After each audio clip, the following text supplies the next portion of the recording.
लोकशाहीचा बुलंद आवाज, रिपब्लिकन वार्ता महाराष्ट्र.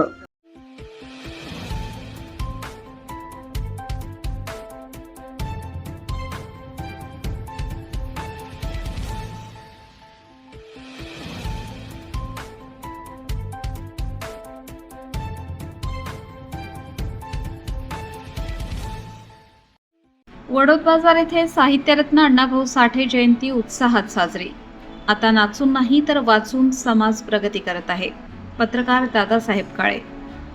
फुलंब्री तालुक्यातील वडोद बाजार येथे साहित्यरत्न लोकशाहीर अण्णाभाऊ साठे यांच्या जयंतीनिमित्त साहित्यरत्न अण्णाभाऊ साठे सभागृह परिसरात त्यांच्या प्रतिमेस पुष्पहार अर्पण करून अभिवादन करण्यात आले.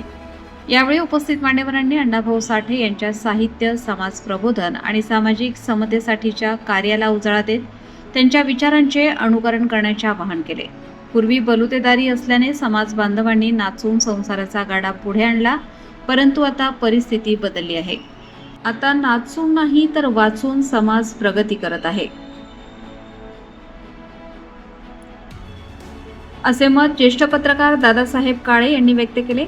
जिल्हा परिषद सदस्य डॉक्टर गोपाल वाघ यांनी आपले मनोगत व्यक्त करताना अण्णाभाऊ साठे यांच्या जीवन कार्यावर प्रकाश टाकला व जयंतीनिमित्त सर्वांना शुभेच्छा दिल्या. यावेळी या कार्यक्रमात जिल्हा परिषद सदस्य डॉक्टर गोपाल वाघ, सरपंचपती साबेर पठाण, दादासाहेब काळे, रमेश दणके, आजीनाथ वाघ, ताजामत शहा, त्र्यंबक शिंगारे, बंडू शिंगारे, राजू म्हस्के, गणेश म्हस्के, काकाजी कोलते, शेख सलीम, रमेश डिडोरे, राहुल भिवसने, इंद्रा भिवसने, अनिल ऋषी, लक्ष्मण पवार, माणिक डेरे, सचिन तोरणमल, विष्णू म्हस्के, रामू ऋषी, रामदास तणके, संतोष भालेराव, सुनील कांबळे, इंदुबाई केवट, अशोक केदारे, शिवाजी काटकर, मिलिंद नवतुरे, फिकीरचंद दणके, वसंत दणके, कडुबा दणके, रमेश साठे, ऋषी दणके, गणेश दणके, लखन दणके, राम दणके, विशाल दणके, गणेश कांबळे आदी ग्रामस्थ मोठ्या संख्येने उपस्थित होते.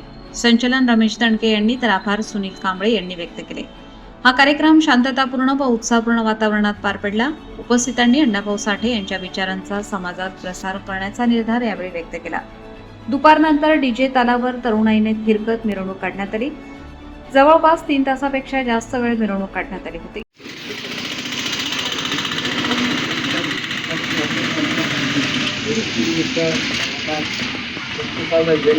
सर्वांना सर्वप्रथम खूप शुभेच्छा देतो. आज या ठिकाणी सर्व आपण आवर्जून उपस्थित राहायला सर्व ग्रामस्थांचं सर्वांचं मनापासून आभार व्यक्त करतो. कारण आपण सर्वच जे आपले ज्येष्ठ समाज सुधारक आहे त्यांच्या जयंत्या साजरा करतो आणि त्याचाच एक भाग म्हणून आज अण्णाभाऊ साठे यांची जयंती मोठ्या उत्साहात सणाप्रमाणे आपण आज साजरी करतोय. अण्णाभाऊ 1 ऑगस्ट 1920 सांगली जिल्ह्यातील वाटेगाव या गावी त्यांचा जन्म झाला. परंतु परिस्थिती एकदम खरंच बिकट होती. तो काळ बिकट होता.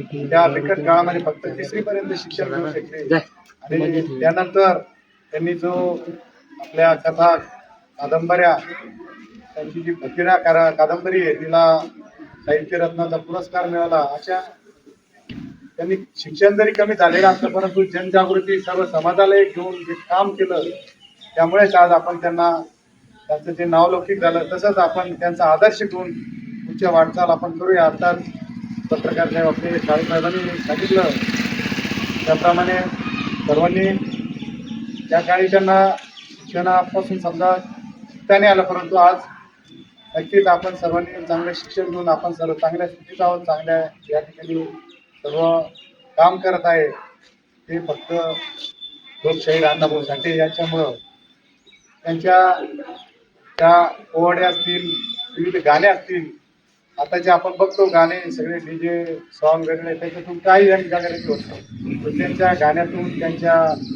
त्या साहित्यातून मोठ्या प्रमाणात जनजागृती झाली आणि एक सामाजिक सुधारक, एक चांगले लोकनेते अण्णाभाऊ साठे यांना पुनश्च एकदा 106व्या जयंतीनिमित्त आपणा सर्वांना खूप खूप शुभेच्छा देतो.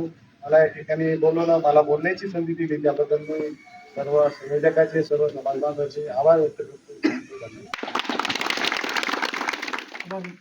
रिपब्लिकन वार्ता महाराष्ट्र वृत्तवाहिनीसाठी औरंगाबाद मराठवाडा उपसंपादक अकबर शहा.